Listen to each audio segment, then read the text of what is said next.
Antes da festa da Páscoa, sabendo Jesus que era chegada a sua hora de passar deste mundo para o Pai, tendo amado os seus que estavam no mundo, amou-os até o fim. Durante a ceia, tendo já o diabo posto no coração de Judas, filho de Simão Iscariotes, que traísse Jesus, sabendo este que o Pai tinha confiado tudo em suas mãos, e que ele tinha vindo de Deus e voltava para Deus, levantou-se da ceia, tirou a vestimenta de cima, e pegando uma toalha, cingiu-se com elas. Em seguida, Jesus pôs água numa bacia, e começou a lavar os pés dos discípulos, e a enxugá-los com a toalha com que estava cingido. Quando se aproximou de Simão Pedro, este lhe perguntou: vai lavar os meus pés, Senhor? Jesus respondeu: o que eu faço você não compreende agora, mas vai entender depois. Então Pedro disse: o Senhor nunca lavará os meus pés. Ao que Jesus respondeu: se eu não lavar, você não terá parte comigo. Então Pedro lhe pediu: Senhor, não somente os pés, mas também as mãos e a cabeça. Jesus respondeu: quem já se banhou não precisa lavar nada, a não ser os pés, pois quanto ao mais, está todo limpo, e vocês estão limpos, mas não todos. Pois ele sabia quem era o traidor. Foi por isso que disse: nem todos estão limpos. Depois de lhes ter lavado os pés, Jesus pôs de novo as suas vestimentas e, voltando à mesa, perguntou-lhes: vocês compreendem o que eu lhes fiz? Vocês me chamam de mestre e de senhor, e fazem bem, porque eu o sou. Ora, se eu, sendo senhor e mestre, lavei os pés de vocês, também vocês devem lavar os pés uns dos outros, porque eu lhes dei o exemplo para que, como eu fiz, vocês façam também. Em verdade lhes digo que o servo não é maior do que o seu senhor, nem o enviado é maior do que aquele que o enviou. Se vocês sabem essas coisas, bem-aventurados serão, se as praticarem. Esta é a palavra do Senhor para essa noite. Pode se assentar. Meus irmãos, nós vivemos dentro de um contexto geracional, dentro de um momento em que é conhecido o momento da geração Z. Nem sei qual é a letra que já tem depois aí. Não sei nem se tem. E sempre que a gente fala sobre diagnóstico cultural, é sempre bom relembrar algumas coisas e, naturalmente, outras coisas chegam. Nós vivemos, então, e sobre isso eu quero começar a falar, na era da experiência do usuário. E veja se isso faz algum sentido para você, tá? Veja comigo. Nunca, na história da humanidade, nunca foi tão fácil ser servido. Talvez a turma da geração Z para frente nunca tenha percebido isso, né? É uma geração, por exemplo, que não tem ideia do que é um orelhão e uma ficha de telefone. Não tem a menor noção do que talvez eu esteja falando. Hoje, com 2 toques, tem alguma coisa batendo aqui.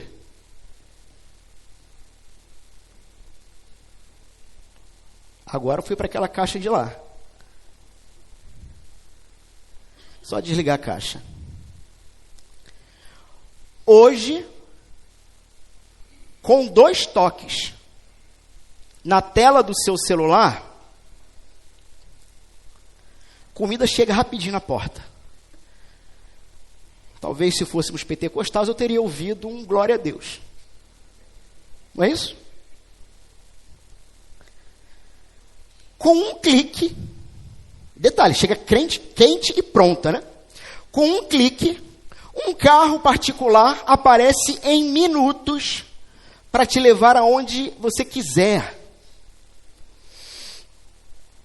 Empresas, elas gastam bilhões e bilhões para garantir que você não tenha absolutamente trabalho nenhum. E é assim que essa geração tem sido formada. O lema, então, do século 21 é: o cliente é rei, você merece ser servido e nós estamos aqui para que você fique confortável em tudo quanto for preciso. Nós nos acostumamos, então, tanto com esse conforto que, sem perceber, trouxemos essa mentalidade do consumidor VIP para dentro de relacionamentos, onde dentro de relacionamentos você é o umbigo do mundo e seus amigos e familiares estão ali para a sua felicidade, mas, pior ainda, é para dentro da igreja. Nós, então, avaliamos a igreja como avaliamos o restaurante no iFood. O atendimento foi bom? 3 estrelas, 4? Talvez. A música hoje estava do meu agrado? O sermão, ele atendeu às minhas expectativas? E, meus irmãos, pode ser que você nunca parou nem para pensar nesse modus operandi que nós somos treinados na era secular, no meio secular. É muito desigual a luta, sabe? Você aos domingos, durante o período de apenas 2 horas, está sendo treinado para ser um cidadão do reino de Jesus. Mas de segunda a sábado, você está envolvido num ambiente que vai te treinar a outras coisas. E inconscientemente, você pode hoje mesmo ter passado por essas portas pensando o seguinte: o que vocês têm para mim hoje? Mas nessa noite, meus irmãos, o Evangelho de João, ele vai colidir frontalmente com essa nossa cultura de consumo. E do que eu estou falando quando digo cultura de consumo? Irmãos, eu não estou falando apenas de fazer compras. Eu estou falando de uma certa cosmovisão, uma maneira de enxergar a realidade, onde, nessa maneira, eu sou o centro e o mundo existe para me satisfazer. E quando trazemos essa lente para dentro da igreja, isso destrói a comunidade. Quando, sem perceber, começamos a agir num modus operandi, como você age no seu bairro, na sua família, no seu trabalho, no seu ambiente, e você vai começar a agir também aqui dentro, a tendência é destruir comunidades cristãs locais. Com pelo menos 4 maneiras, 4 formas. Primeira, a igreja vira um shopping center de produtos espirituais. Nós escolhemos uma igreja, então, da mesma forma que escolhemos um plano de celular, uma academia, porque a gente começa a procurar os benefícios, sabe? Sem perceber, você vai se tornando um sommelier de igreja. Dá uma bebericada aqui, um pouquinho ali.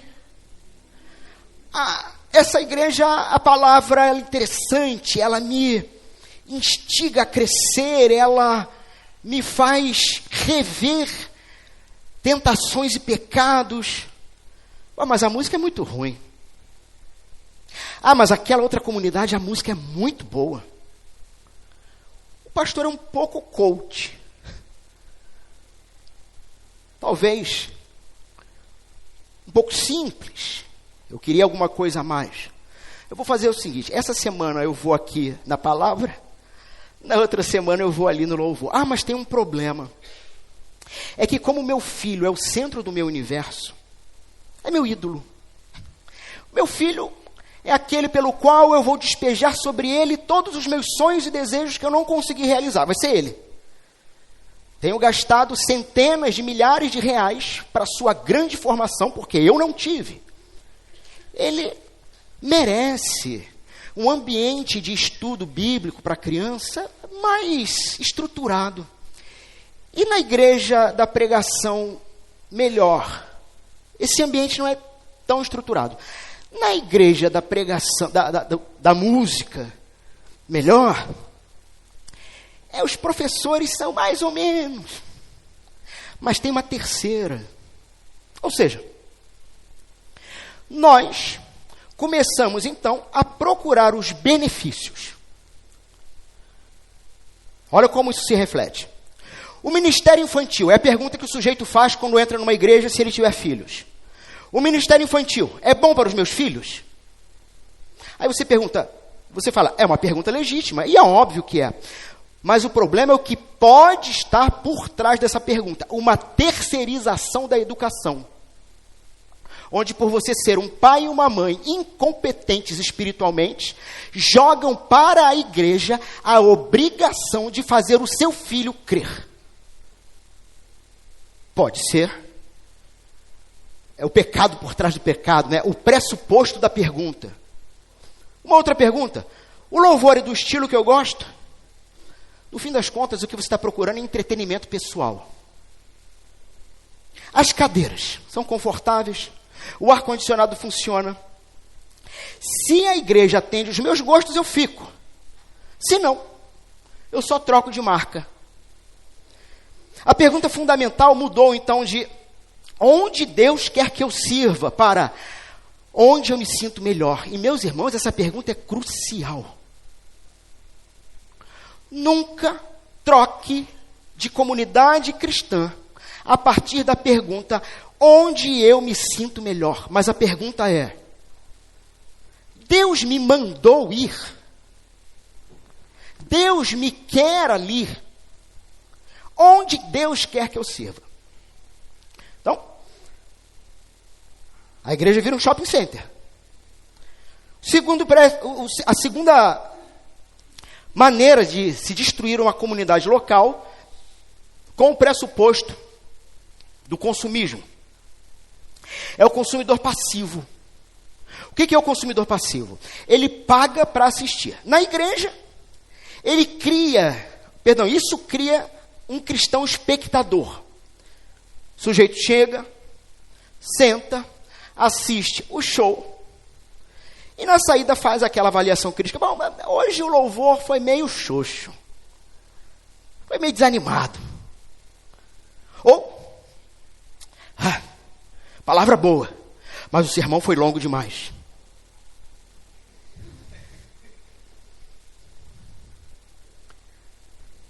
Ou, eu não gostei que o pastor falou daquele jeito. Não gostei daquilo. E você então avalia o culto como quem avalia um filme, né? Um joinha ou um dislike. E se esquece que no culto a plateia é Deus e nós somos os adoradores. O consumidor acha que é Deus. O consumidor acha que Deus é o ator. E você, consumidor, agora é o juiz que julga a atuação. Terceira forma que se destrói igrejas locais com a cosmovisão do consumidor. Isso a gente vê muito, irmãos. A gente vê muito tudo. Mas esse aqui é muito sutil. O relacionamento descartável. Não há aliança. Não há pacto. Consumidor, ele não tem aliança. Consumidor tem contrato. Eu falei um pouco sobre isso no sermão passado. Qual é a diferença do contrato para uma aliança? No contrato, eu dou meu dízimo, a minha presença, e a igreja me dá bem-estar e amigos leais. Se a igreja falhar, eu rompo o contrato. Porque um contrato é isso, uma via de mão dupla. Eu estou ali enquanto este contrato estiver sendo cumprido. O que é uma aliança? Eu me comprometo com vocês na saúde, na doença, nos dias de glória e nos dias de crise. Por isso, irmãos, quando surge um conflito dentro de uma aliança, quando um irmão ofende ou quando o pastor desagrada, o consumidor que tem a visão do contrato, ele não resolve o problema, ele simplesmente vai embora. Ele é o próprio ghosting eclesiástico, é um fantasma. Ele busca então uma comunidade perfeita, que não exija sacrifícios, sem perceber que, na verdade, a comunidade só é forjada no fogo do perdão e do relacionamento. Quarta situação que se destrói uma igreja local: a inversão do trono. E esta é a raiz teológica do problema. No comércio existe essa máxima, né? O cliente tem sempre razão. O cliente é rei. Quando nós agimos como consumidores na igreja, nós estamos inconscientemente dizendo: veja, eu sou o rei aqui. Eu determino como deve ser o culto. Eu determino quando vou servir, se sobrar um tempo. Eu determino quem merece meu amor. E, meus irmãos, é exatamente aqui que João 13 nos confronta. Porque no reino de Deus existe apenas um rei. E nessa passagem, o único e verdadeiro rei, ele tira a coroa, pega uma toalha e vai limpar a sujeira dos seus súditos. Então hoje nós estamos entrando no cenáculo, uma sala onde a lógica do mundo foi virada de cabeça para baixo. Uma sala onde o rei do universo, ele não está sentado no trono exigindo o serviço, mas o rei do universo, ele está de joelhos, com uma toalha na cintura, fazendo o trabalho sujo que mais ninguém quis fazer. Essa é a noite, irmãos, antes da crucificação. Tá? A atmosfera aqui é pesada. Algumas horas depois desta cena, Jesus estará no Getsêmani, suando sangue. Jesus sabe que vai morrer. E mais, Judas, que está no mesmo contexto, já está com o coração envenenado pela traição. E você deveria se perguntar: e os discípulos? Porque há uma tensão velada aqui. Os discípulos não sabem de nada. Judas sabe o que vai fazer depois da ceia. E Jesus sabe o que Judas vai fazer. Meus irmãos, incrivelmente, os discípulos, eles estão discutindo. Só que João não vai dizer isso aqui. Nós sabemos disso por causa do que Lucas escreveu no capítulo 22, verso 24.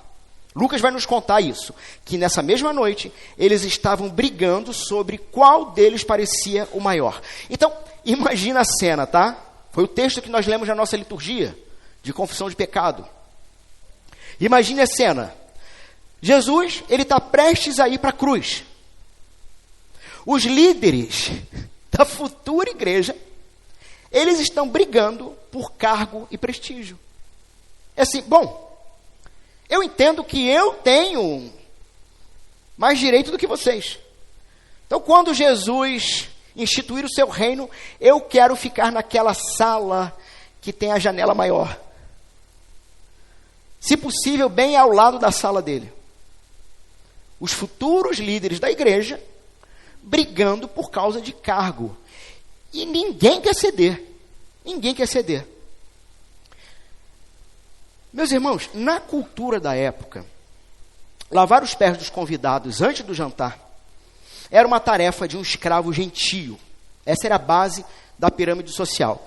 Nem mesmo escravos judeus eram obrigados a fazer isso. Então, você chega na minha casa, você é meu convidado, a bacia está pronta, a água está pronta, a toalha está pronta. Mas não sou eu que vou lavar o seu pé. Tem os meus filhos. Não são os meus filhos que vão lavar o seu pé. Eu tenho um servo judeu. Não é ele que vai lavar o seu pé. Vai ser o meu outro servo gentio.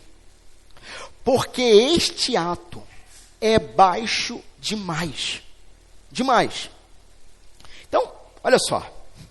A bacia está lá, a água está lá, a toalha está lá, mas ninguém se mexe. Talvez algo muito constrangedor ali. Sabe? Tá aquela coisa, sabe? Você está numa mesa, daqui a pouco você está batendo com os dedinhos na mesa assim. Tiago olha para João. Pedro olha para André. Silêncio constrangedor, porque todos estão pensando, olha, eu não sou o escravo aqui. Eu sou o apóstolo, eu sou o enviado. Eu sou aquele que foi dentre mais de 70 discípulos selecionado a dedo por ele para estar nesta sala com ele. Eu tenho dignidade. E a realidade, meus irmãos, é que o orgulho paralisou toda a sala. E aí, plot twist. O inimaginável acontece. Meus irmãos, o único homem naquela sala, o único que realmente tinha toda a autoridade, verso 3, o único que realmente merecia ser servido, fica de pé. Se coloque naquela cena e veja que constrangedor isso. O que acontece a seguir não vai ser só uma lição de ética e moral dada por Jesus, mas um ataque brutal ao nosso ego. Por quê? Jesus vai nos mostrar que o maior problema daquela sala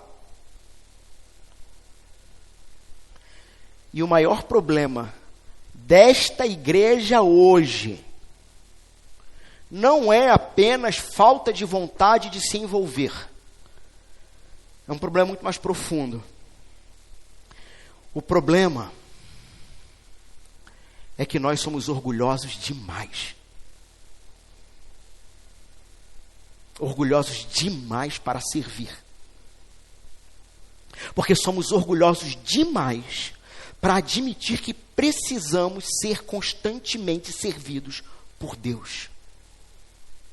Somos orgulhosos demais para servir, porque somos orgulhosos demais para aceitar que precisamos o tempo inteiro ser servidos por Deus. E eu vou ampliar o que eu estou dizendo. A mensagem, então, central do texto grita nessa noite. Né? Eu tenho trazido essas proposições com frases muito longas. Eu trouxe uma frase longa de novo, mas dessa vez eu consegui encurtar. Tá? Se você esqueceu tudo do sermão, guarde isso. A verdadeira comunidade cristã só acontece quando abandonamos a arrogância da autossuficiência para sermos servidos por Cristo, capacitando-nos a abandonar a idolatria do status para servirmos uns aos outros. Agora, para os TDAH, a versão resumida. Só quem foi humilde o suficiente para ser lavado por Jesus está livre o suficiente para se sujar servindo a igreja. Vou repetir. Só quem foi humilde o suficiente para ser lavado por Jesus está livre o suficiente para se sujar servindo a igreja. E talvez, só com essa frase, você pode pensar, pastor, eu já entendi tudo. Tá, óbvio, eu tenho que ser humilde. Eu já entendi, pode até, que horas tem? Vamos parar o sermão agora. Tá claro. Eu entendi. Mas será que você entendeu mesmo? Porque a primeira coisa que Jesus confronta não é a preguiça dos discípulos em lavar os pés uns dos outros. A primeira coisa que ele confronta é a arrogância de Pedro em receber o serviço. Antes de falarmos então sobre o que você deve fazer para a igreja, nós precisamos falar sobre o que você tem se recusado a deixar Jesus fazer em você. Vamos ver como o nosso orgulho se disfarça de piedade, sabe? Nesse nosso primeiro ponto, onde eu não vou seguir a estrutura cronológica do texto. A estrutura cronológica do texto está naquele outro sermão de 2022. Aqui eu vou alterar, porque eu quero começar primeiro com alguém que nós nos identificamos. Nós vamos ver do verso 6 ao 11, o escândalo da graça, em contraponto à arrogância da autossuficiência. Vejam só. A gente começa então essa jornada não com o exemplo de Jesus, mas com a reação de Pedro. Por quê? Simples, vamos ser honestos. É muito mais fácil nós nos identificarmos com as confusões de Pedro do que com a perfeição de Jesus. Concordam comigo? Muito mais fácil.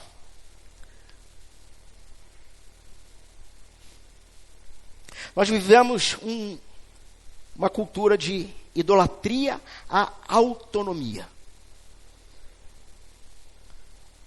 A pessoa que venceu na vida por conta própria é o seu herói, o chamado self-made man. A pessoa que saiu do zero e construiu. Quais são as características? Gente que começou de origem humilde, pouco recurso, construiu fortuna ou carreira por mérito próprio, superou obstáculos e dificuldades. É visto então como exemplo de determinação e empreendedorismo. E nós dizemos, é isso. Esse é o meu alvo. Esse é meu herói, sabe? É o cara que vai dizer, eu comecei do nada, eu catava a latinha. Hoje eu tenho um apartamento em Dubai, compre o meu curso. Cuidado com esses gatilhos aí quando tu rolar teu feed. Veja o que eu vou falar aqui. Na nossa sociedade, servir confere poder. Como assim, Alan? Na nossa sociedade, servir confere poder. Por quê? Quem serve está no controle. Quem dá ajuda está na posição de força. Se eu posso te servir, se eu posso te ajudar, significa que eu tenho condições, sejam quais forem, de estar nesta posição de te ajudar, de servir.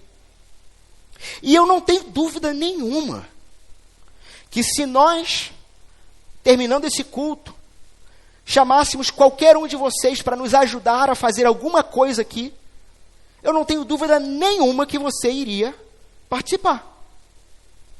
Porque servir tem relação com uma condição pessoal de potencialidade. Eu posso servir. Ok? Mas e ser servido? Ser servido implica fraqueza. Ser servido implica necessidade, dependência. Ser servido é estar numa posição onde, publicamente, eu estou deixando claro, eu não tenho condições de ultrapassar esta barreira sem a sua ajuda. Mas na cultura moderna, isto é humilhante. O homem moderno odeia favores. Por exemplo, nós gostamos de pagar a conta do restaurante para não dever nada a ninguém. E, infelizmente, trazemos essa mentalidade de contabilidade moral para dentro da igreja e para dentro do nosso relacionamento com Deus. Nós queremos ser os parceiros de Deus. Eu vou ser parceiro de Deus. Nós queremos ser os consultores do reino. Mas nós jamais aceitaremos de maneira simples a seguinte realidade: eu sou um necessitado. Eu sou de verdade um necessitado espiritual. Olhem para o verso 6 da sua Bíblia. Jesus, ele chega a Pedro com a bacia. A construção original aqui no grego, irmãos, sugere aqui um contraste violento. Pedro diz: Senhor, tu, os meus pés. Então você tem um contraponto. Tu e os meus pés. Numa ideia de que há uma distância abismal aqui. Ele coloca lado a lado a majestade de Cristo e a sujeira dele. E meus irmãos, à primeira vista, isso parece muito humilde, não? Talvez você também diria, Senhor, não, o Senhor nunca lavará os meus pés. Não? Eu sou indigno demais para que o Senhor me toque. Vejam como a falsa piedade, ou o jargão religioso, é capaz de manipular quem não estiver espiritualmente atento.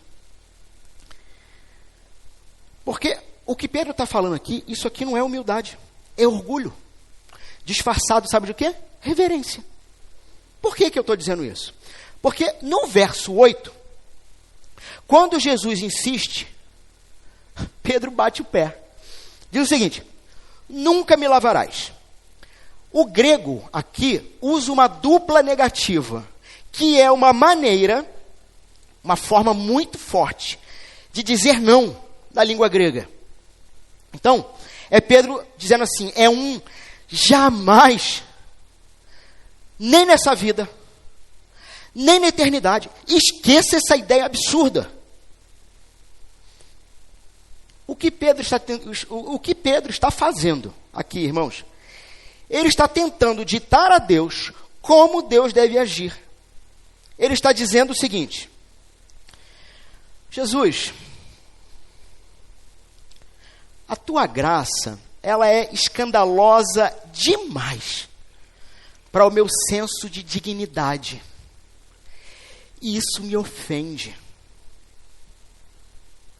O Senhor, com esse ato, realmente, o Senhor acha que eu preciso que o Senhor chegue a esse ponto humilhante?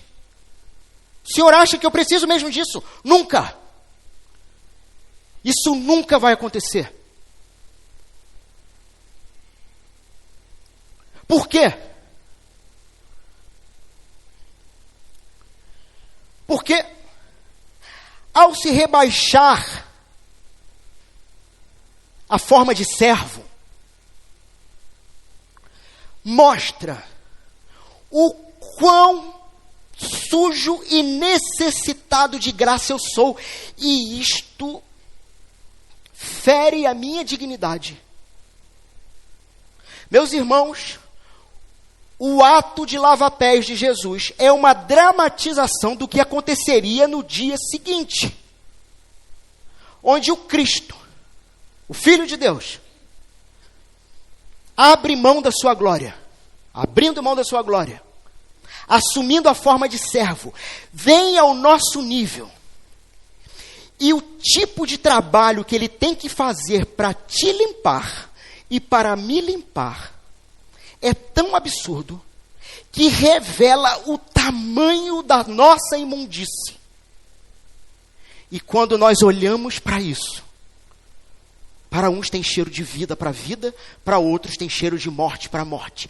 Os que têm cheiro de vida para a vida observam na cruz e na contemplação do Cristo morto no seu lugar, como aquele que de fato assumiu que você não tinha condições, se abaixou aos seus pés para te limpar. E você só é grato.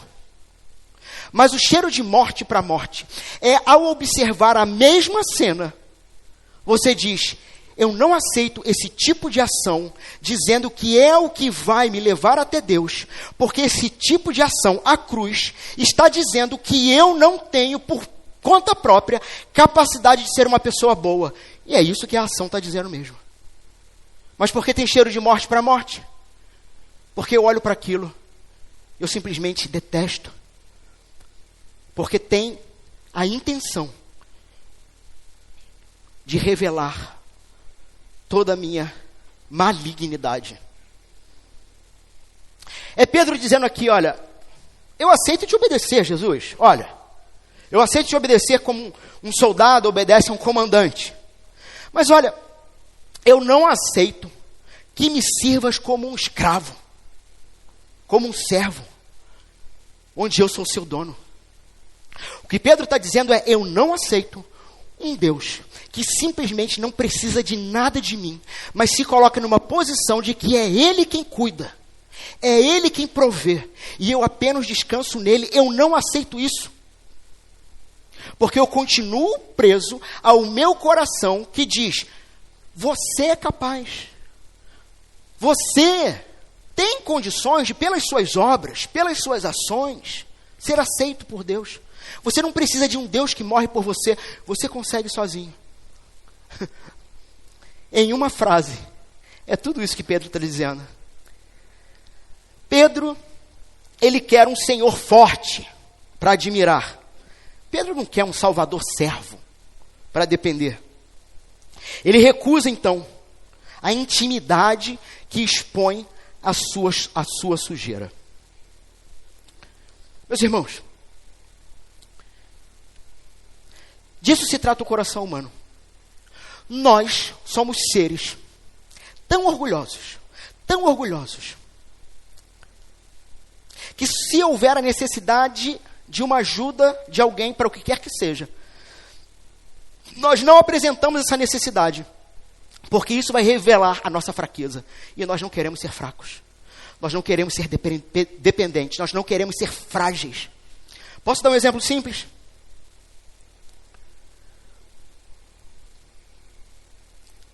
Já aconteceu com você? Se não, imagine a cena. Você está chegando do seu ambiente de trabalho, do seu ambiente de estudo, e um colega de trabalho, ele observa você passando pelo corredor, e observa que o cadarço do seu tênis, seu sapato, desamarrou. Você já teve a experiência de alguém, sem te avisar, simplesmente dizer, peraí, se ajoelhar e amarrar o seu sapato? Eu tenho certeza que você não teria nenhuma dificuldade de fazer isso com ninguém. Você não teria nenhuma dificuldade em servir, porque você se colocou na posição daquele que faz. Mas se você já passou por essa experiência, ou imagine essa experiência, o quanto é constrangedor. Porque quando a pessoa se ajoelha para amarrar, a nossa primeira fala é, não. Não precisa. Um exemplo tão simples, que revela um coração que se recusa a ser servido. Porque o constrangimento daquele que se colocou para te servir, te constrange. E você não quer colocar ele naquela situação, e não quer estar nessa situação. Meus irmãos, o que está acontecendo aqui, desses versos do 6 a 11, imaginem alguém se afogando, tá? E aí o salva-vidas pula, nada até o sujeito, tenta agarrar a pessoa, levar para mais, mas a pessoa começa a se debater, começa a gritar, dizendo, não me toque, só me joga um manual de natação, que eu vou aprender a nadar sozinho, me dá as instruções, mas não me carregue. Seria ridículo, não é? Mas é exatamente o que fazemos com o Evangelho. Nós dizemos para Deus o seguinte, Deus, me dê regras, me dê a lei, me dê sabedoria, para que eu faça, mas não toque na minha sujeira, não me trate como um inválido espiritual. Meus irmãos, disso se trata a religião morta, disso se trata a pregação do legalismo, que não é o Evangelho. Deus, se o Senhor me der o que eu preciso para cumprir e ser aceito pelo Senhor, assim eu o farei. Mas não me trate como um leproso espiritual.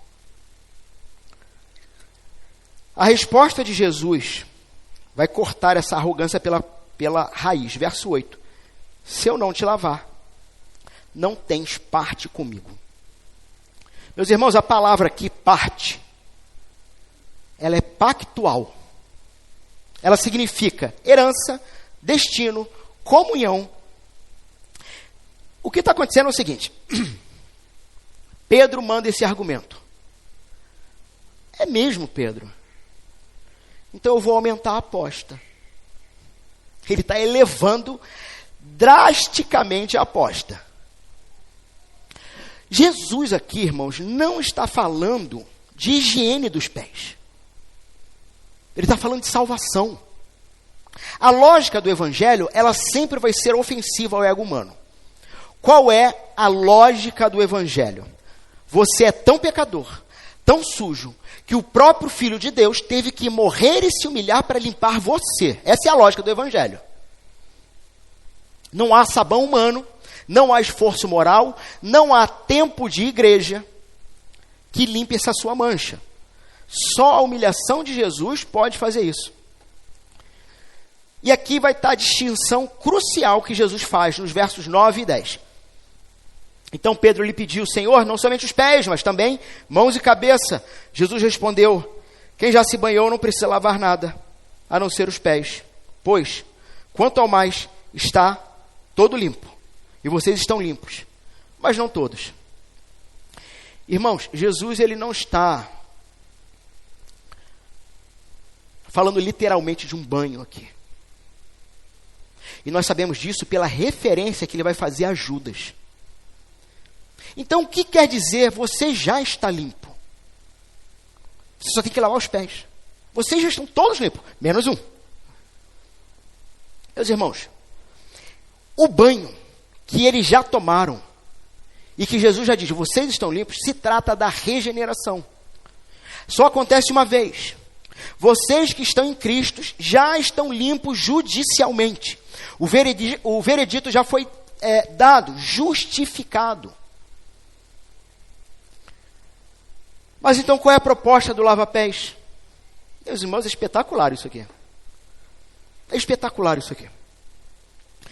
Vocês se lembram no início do texto, lá no verso 1, 2, que diz o seguinte: bom, lá no período da Páscoa, eles vão se reunir no cenáculo.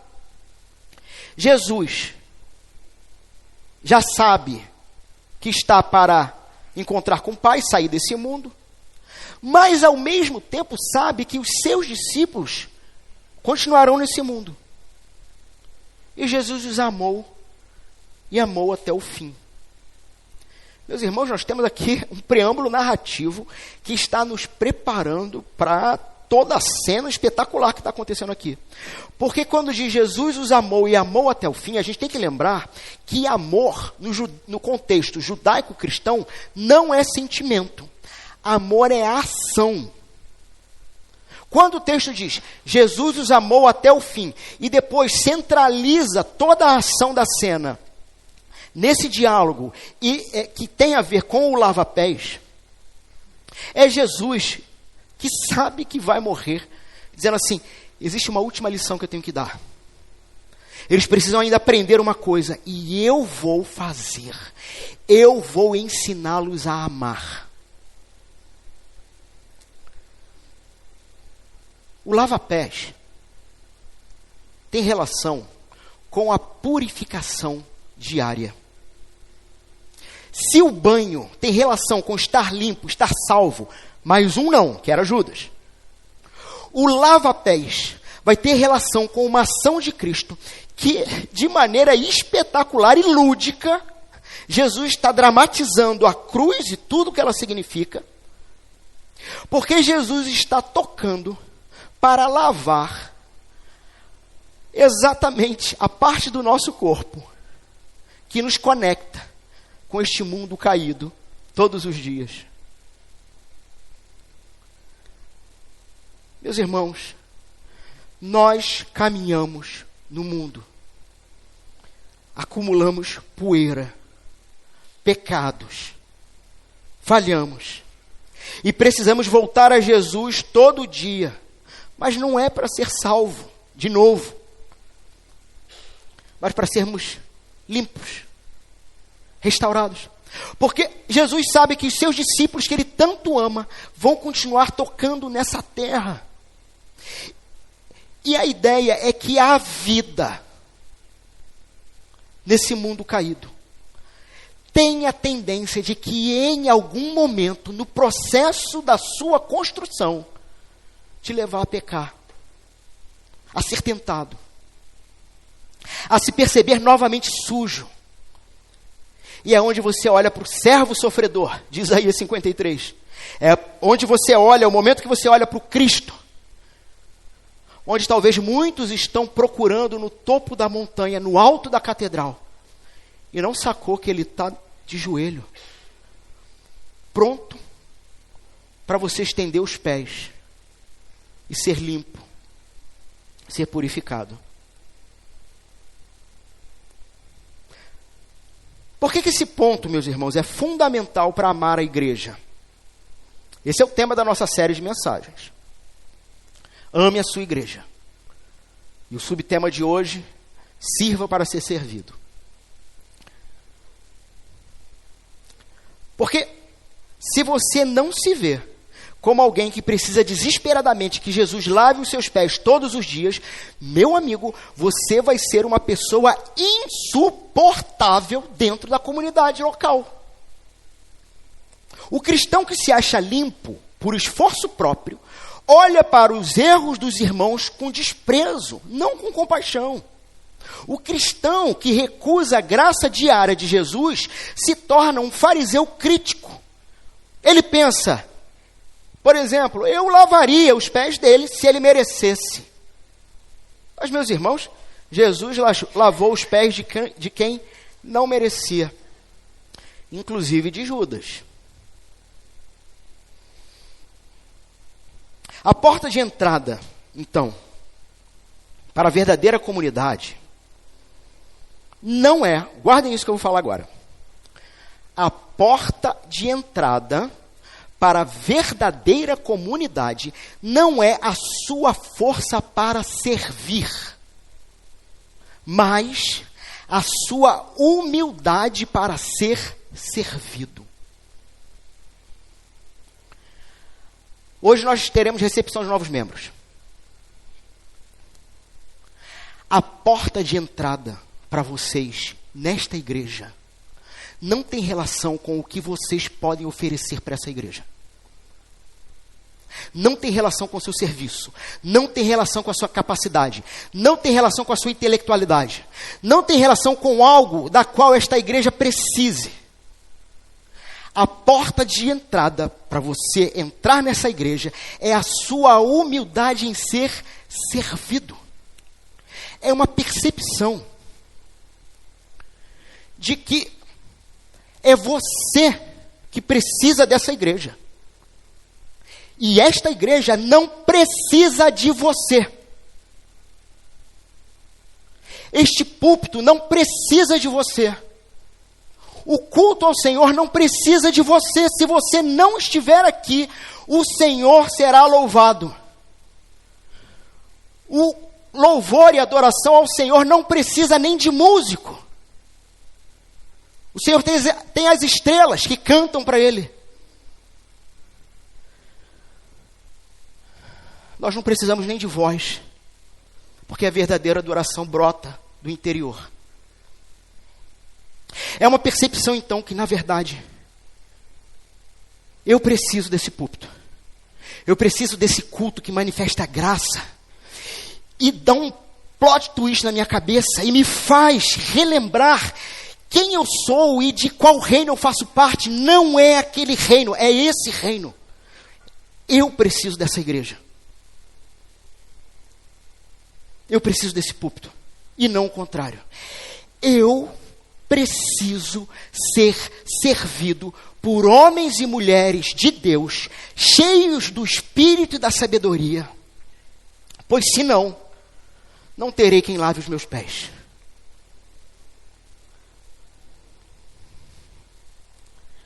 Essa é a porta de entrada para a comunidade cristã. A gente não está nem aí para o que você pode oferecer.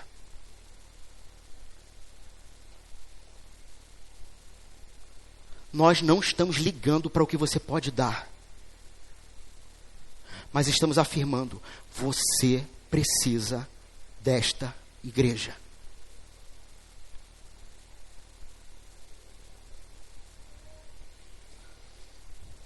Você está disposto a deixar Jesus expor sua sujeira hoje? Você está disposto a admitir: Senhor, eu não sou o herói dessa história. Na verdade, eu sou o leproso que precisa ser limpo. Só quem foi humilhado pela graça consegue suportar a humilhação do serviço. Se o nosso problema, então, é o orgulho inseguro que impede o serviço, qual é a cura? Eu identifiquei o problema. Qual é a cura? Onde encontramos força emocional e espiritual para pegar a toalha e servir pessoas difíceis, servir pessoas ingratas, pecadoras, como as que estão sentadas do seu lado. Agora, nesse momento, como servir essa gente? A resposta está na mente de Cristo. E nós voltamos agora para o verso 1, Atos 5. Onde nós percebemos uma segurança de identidade. A fonte secreta do serviço, você saber quem é.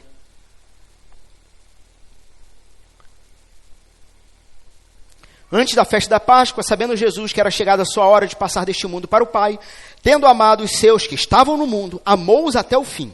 Durante a ceia, tendo já o diabo posto no coração de Judas, filho de Simão Iscariotes, que traísse Jesus, sabendo este que o Pai tinha confiado tudo às suas mãos, e que ele tinha vindo de Deus e voltava para Deus. Meus irmãos, isso aqui é lindo demais. Levantou-se da ceia. Por que você acha que teve todo esse contexto anterior para dizer, ele se levantou? Sabendo que o Pai tinha confiado tudo às suas mãos e que ele tinha vindo de Deus e voltava. Levantou-se da ceia, tirou a vestimenta de cima, pegando uma toalha, cingiu-se com ela. Em seguida, Jesus pôs água na bacia e começou a lavar os pés dos discípulos e a enxugá-los com a toalha que estava cingido. Meus irmãos, o apóstolo João aqui faz algo fascinante nesse verso 3.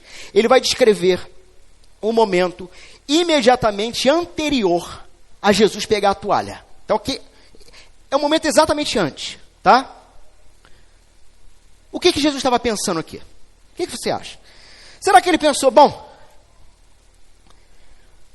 porque o verso 2 disse isso. Perdão, verso 1. Que era chegada a sua hora de passar desse mundo para o Pai. Ele sabia.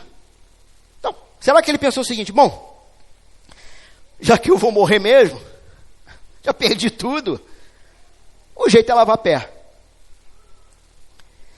Meus irmãos, absolutamente não foi isso que ele pensou. O texto diz, sabendo Jesus que o Pai tinha depositado todas as coisas nas suas mãos e que viera de Deus e para Deus voltava. Parem e pensem um pouquinho nisso aqui, tá? No momento da sua máxima autoridade, o momento em que ele tinha consciência plena de que ele era o rei do universo, o que ele faz com esse poder, irmãos? Ele invoca legiões de anjos. Ele humilha seus inimigos. Judas, que estava ali.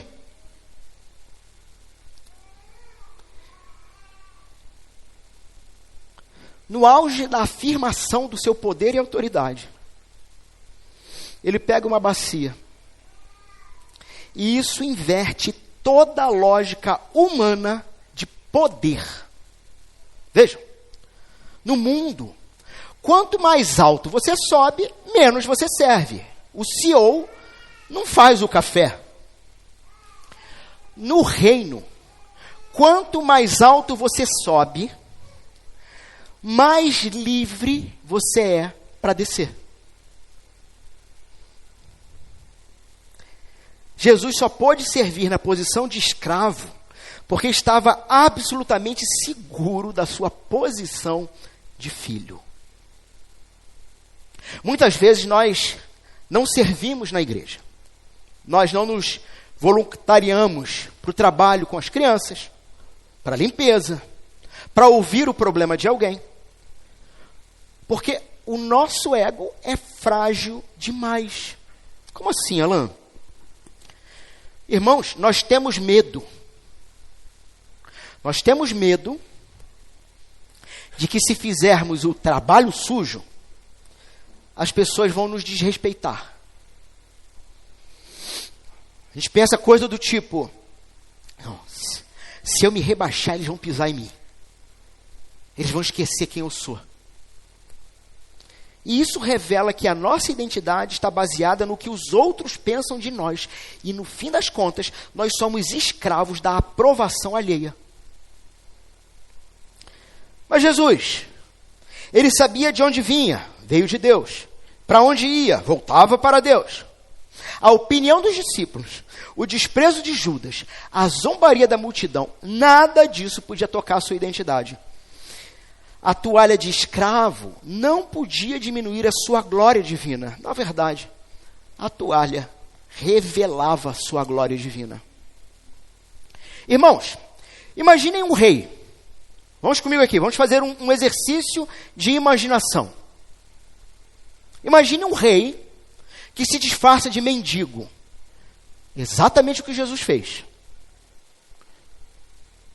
Ele se disfarça de mendigo para caminhar entre o seu povo, entre os súditos. Se alguém cuspir na cara dele, ou tratá-lo mal, ele vai se sentir destruído por dentro? O que você acha? Provavelmente não. Talvez ele vá até rir. Sabe por quê? Porque ele sabe que é o rei. Ele tem a identidade segura no seu trono. O desprezo daquelas pessoas não mudam quem ele é. Agora, faz o trabalho inverso, tá? Imagine um mendigo que finge ser rei. Se alguém olhar torto para ele, ele entra em pânico. Sabe por quê? Porque ele precisa manter a fachada a todo custo. Qualquer desrespeito ameaça a sua própria existência. Irmãos, muitos de nós somos mendigos espirituais fingindo ser reis na igreja. Fingindo ser reis no trabalho, reis na família, reis no trânsito, reis no bairro. Jesus, ele não serviu para ganhar status. Ele serviu porque tinha todo o status. Enquanto nós, mendigos, que fingem ser reis, nos ofendemos muito fácil. É por isso que nós temos dificuldades, às vezes, para servir. Porque nós esquecemos que em Cristo fomos feitos filhos do rei. Jesus não lavou o pé de Judas para tentar conquistá-lo. Ou porque, sabe, Jesus está carente de amigos. Não, eu já sei que Judas vai me trair, deixa eu fazer aqui um agrado. Vai que é mais um amiguinho. Ele o fez transbordando ou transbordado do amor do Pai. Meus irmãos, sabe o que significa isso? Que o serviço cristão genuíno não é uma troca. Do tipo, eu sirvo para Deus me abençoar. Ou eu sirvo para ser notado e admirado. O serviço cristão genuíno tem relação com um transbordamento de alguém que experimentou uma graça e uma pureza que o dá tranquilidade a tocar na sujeira humana. Vamos fazer um teste aqui? Me diga, você serve por medo ou por plenitude? Quando você serve na igreja, pense aí, responda para você. Quando você serve na igreja, você fica amargo quando ninguém te agradece? Ninguém te agradeceu. pelo trabalho prestado. Tu fica amargo com isso. Você fica ressentido quando uma outra pessoa recebe o crédito pelo seu trabalho, te causa ressentimento. Você desiste quando o trabalho fica difícil, ou quando o trabalho está muito abaixo do seu nível. Se a resposta for sim, para qualquer uma dessas perguntas, meu irmão, o problema não é o trabalho. O problema é que você está servindo como um órfão tentando ganhar o pão e não como um filho, como o filho do dono da padaria. E você precisa então voltar para o Evangelho. Você precisa lembrar que todas as coisas já são suas em Cristo. 1 Coríntios 3, 21. Quando você está seguro no amor de Deus, nenhuma tarefa é humilhante demais. Porque nenhuma tarefa pode tirar sua dignidade de filho amado. Só a segurança da graça cura a insegurança do orgulho. Jesus pega a toalha, não porque esqueceu que era Deus, mas porque sabia exatamente quem ele era. Eu pergunto, e você? Você sabe quem você é? Você sabe quem você foi feito nele? Bom, agora que Jesus lavou os nossos pés, ponto 1. Restaurou nossa identidade de filhos, ponto 2. Ele se levanta, veste o seu manto de volta, olha nos nossos olhos. Ele olha no seu olho. Ele olha no seu olho e diz: você entendeu? Agora é a sua vez.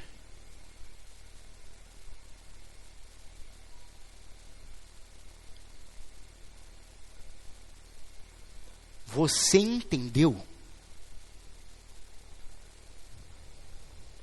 O Evangelho, ele não é apenas um spa espiritual onde nós somos limpos, mas é um campo de treinamento onde nós somos equipados também para servir. Nós vemos isso do verso 12 ao 17, onde nós percebemos a nova lógica da comunidade. Qual é a lógica da comunidade? O mandato de sujar as mãos. Suje suas mãos, porque você já está limpo.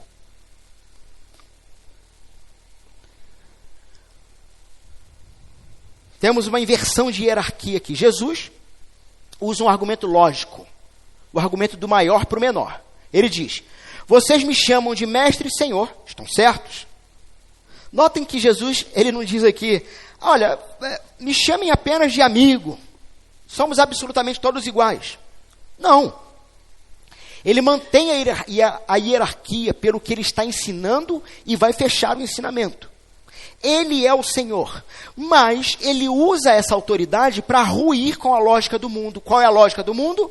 O menor serve o maior. O estagiário serve o café para o chefe. Qual é a lógica da igreja? O maior, Jesus, serviu os menores. Nós. Qual é a conclusão lógica disso? Se o rei do universo se curvou, com que direito você, que é apenas um súdito perdoado, ousa permanecer de pé? Com que direito você se coloca definitivamente numa posição de quem não vai se permitir sair da sua zona de conforto? Se o mestre tocou na sujeira, o discípulo que se recusa a sujar as mãos está dizendo que é melhor do que o mestre. Meus irmãos, isso é uma blasfêmia prática. Talvez nos nasça uma pergunta: o que significa lavar pés hoje? O que significa isso? Vamos agora descer do conceito abstrato para uma realidade crua, tá? Jesus, ele não instituiu apenas um rito litúrgico de lava-pés. Jesus instituiu uma cultura de vida. O que é lavar os pés em Nova Iguaçu no século 21? O que é isso? É suportar aquele irmão chato e difícil da igreja sem revirar os olhos. É perdoar a ofensa repetida. Porque a poeira volta todo dia. Porque é 70 vezes 7. É fazer o trabalho invisível. Arrumar as cadeiras, limpar o banheiro, preparar o café, visitar um doente que não pode nem te retribuir a visita. É dar do seu dinheiro, do seu tempo e do seu conforto para alguém que talvez nem te agradeça. Porque você não precisa de agradecimento. Você não precisa de reconhecimento. Tudo que você precisa, você já tem no Senhor. E talvez aquele outro, que nem crente é,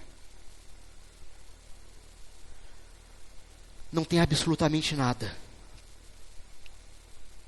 Todo o paraíso que ele vai experimentar é apenas nessa terra. C.S. Lewis. Todo o inferno que o cristão vai experimentar é apenas esta terra. Lavar os pés é tocar na parte suja da vida do outro, para ajudar a limpar. Ao invés de apontar o dedo, criticar. É tocar naquilo que ainda conecta cada ser humano com esse mundo caído e que mostra que ele precisa continuamente ser limpo, santificado. Você vai tocar em sua parte suja da vida. Você vai chorar com ele. Mas, meus irmãos, depois do trabalho difícil, para a glória de Deus, você vai sorrir com ele. Servir não é apenas agradar, é sacrificar o conforto para promover a grandeza e o futuro do outro. Porque você não precisa de grandeza e futuro deste mundo. É dizer, eu vejo o que pode aproximar você de Deus e farei o que for preciso para te levar até lá. Meus irmãos, isso é o âmago da missão. Eu sei o que você precisa e eu posso te levar a quem pode te dar. Lavar os pés é a liturgia da vida cristã, meus irmãos. Pense em uma família com bebês. Pela graça de Deus temos tido bastante bebês e mais estão chegando. E que venham mais. Que tenhamos um grande problema de berçário de superlotação.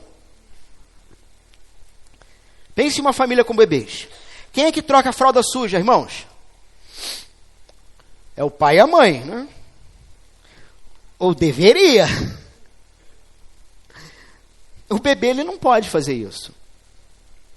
Os pais se rebaixam à sujeira por amor e maturidade.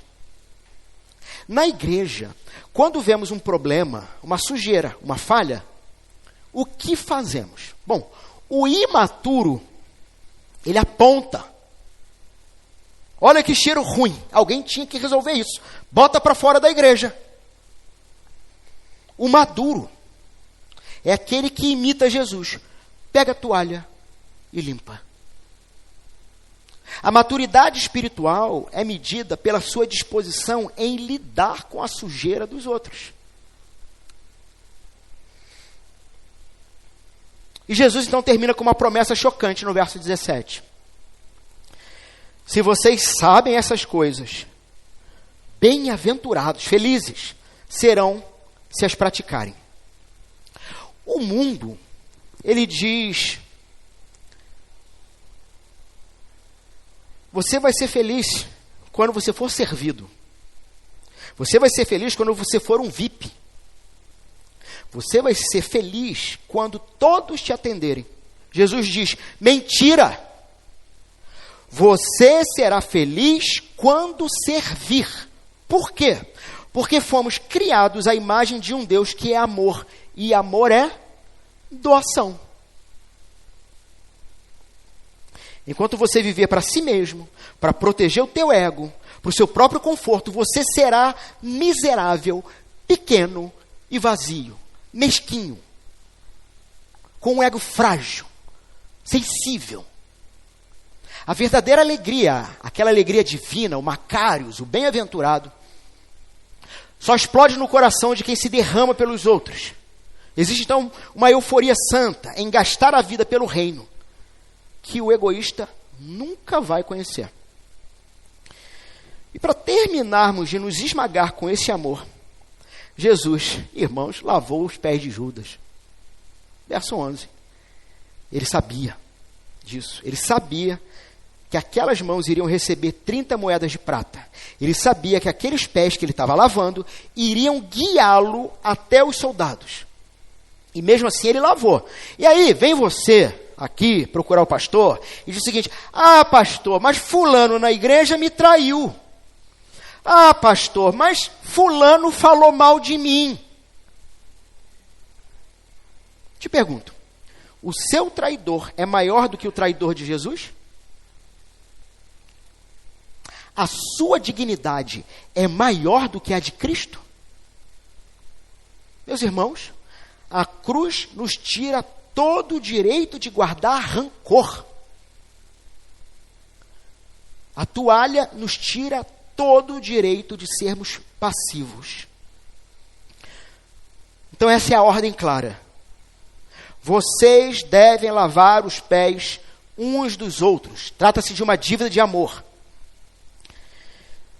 Portanto, meus irmãos, não saiam daqui hoje dizendo: ah, que sermão bonito. Mas saiam se perguntando: de quem eu vou lavar os pés essa semana? Quem necessita de refrigério, graça e misericórdia? Meus irmãos, caminhando para o fim, nós não podemos deixar ninguém sair ileso desse sermão hoje. Ninguém. Então vamos aplicar a toalha de Jesus a alguns grupos específicos aqui, como eu já venho feito, já venho fazendo em outros sermões. O que tudo isso, esse texto, esse sermão, essa construção, o que tudo isso tem a ver com o não cristão? Para você que não é crente, você que não é cristão, ou pensa que é, mas é apenas um religioso nominal, legalista. Talvez você esteja aqui hoje, ouvindo tudo isso, e admire a ética de Jesus. Olha, servir uns aos outros. Você pensa assim: olha, o mundo seria melhor se todos fossem assim. E você tenta ser uma pessoa boa. Mas presta atenção no que eu vou falar. Atenção aqui. Você não pode lavar os pés de ninguém se Jesus não lavar você primeiro. Tentar imitar a moral de Jesus sem receber a salvação de Jesus é como tentar limpar um chão sujo com um pano sujo. Você só vai espalhar a sujeira do seu próprio coração mesquinho e orgulhoso. Sua maior necessidade hoje, veja então, não é ajudar a igreja não precisa da sua ajuda. Mas a sua maior necessidade é admitir a sua falência espiritual. Deixa Jesus te servir hoje. Deixa Ele te salvar. Ajoelhe-se diante dEle e diga: Senhor, lava-me, ou nunca terei parte contigo. Para o cristão agora, mas o cristão consumidor. Você vem à igreja para ser alimentado, para ouvir boa música, para se sentir bem. Se algo te desagrada, o som, o ar-condicionado, temos mais um novo aí. Passem a vir de casaco. Talvez você reclame e troque de igreja. Meu irmão, acorda. Acorda. A igreja não é um navio de cruzeiro onde você é o cliente, mas ela é um navio de guerra onde você é a tripulação. Jesus é o dono da igreja e ele pegou a toalha. Você está sentado esperando ser servido por quem, afinal de contas? Arrependa-se do seu consumismo espiritual. Pergunte hoje aos seus líderes ministeriais, ao seu pastor, onde tem uma brecha, onde há um trabalho que ninguém quer fazer, me coloque lá. E meus irmãos, nós não somos uma igreja de ativismo, graças a Deus. Na verdade, uma igreja muito simples no que se propõe a fazer. Talvez você olhe aparentemente e veja todos os ministérios preenchidos. Meus irmãos,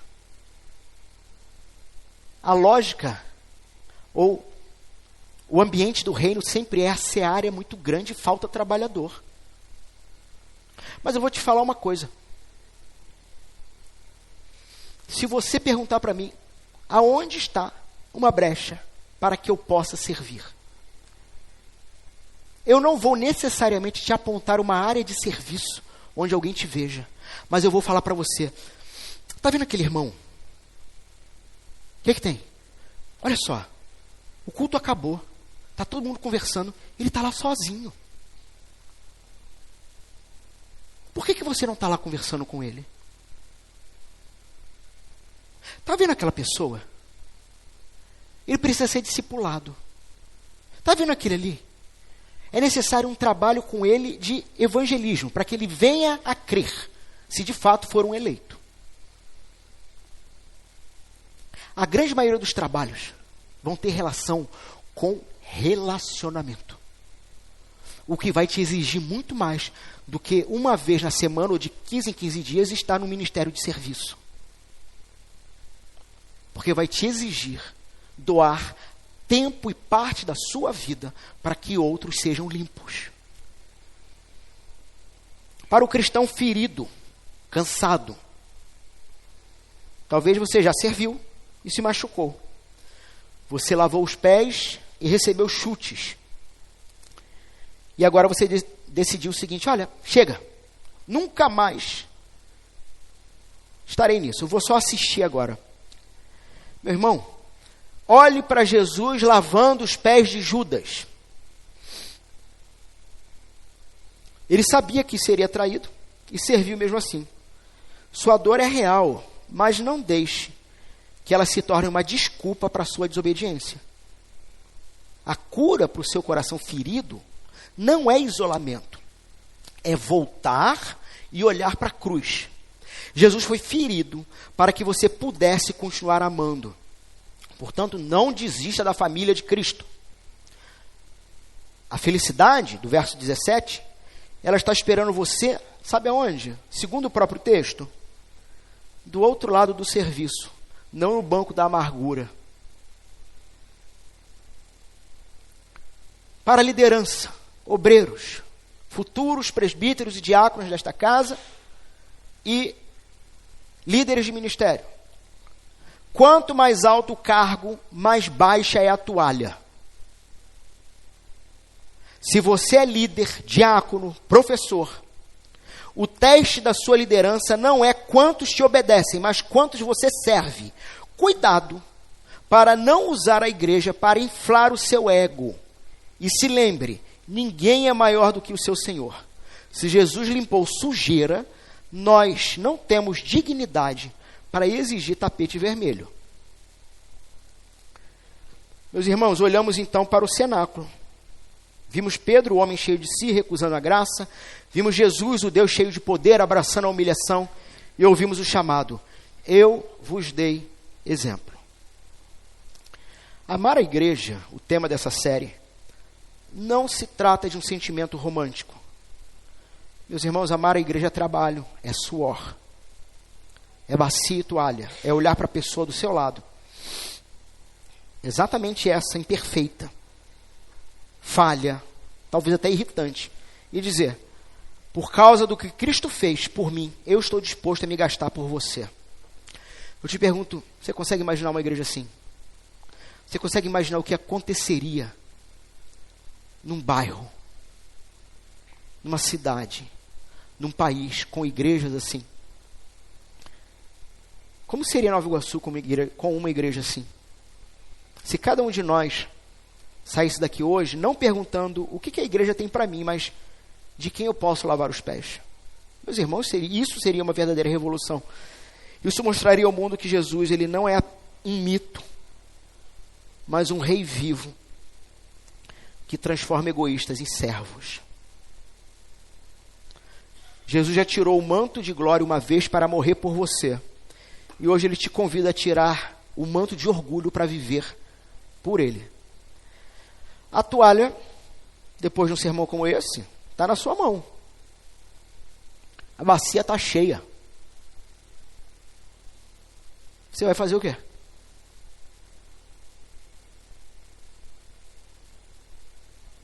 Feche os seus olhos e vamos orar.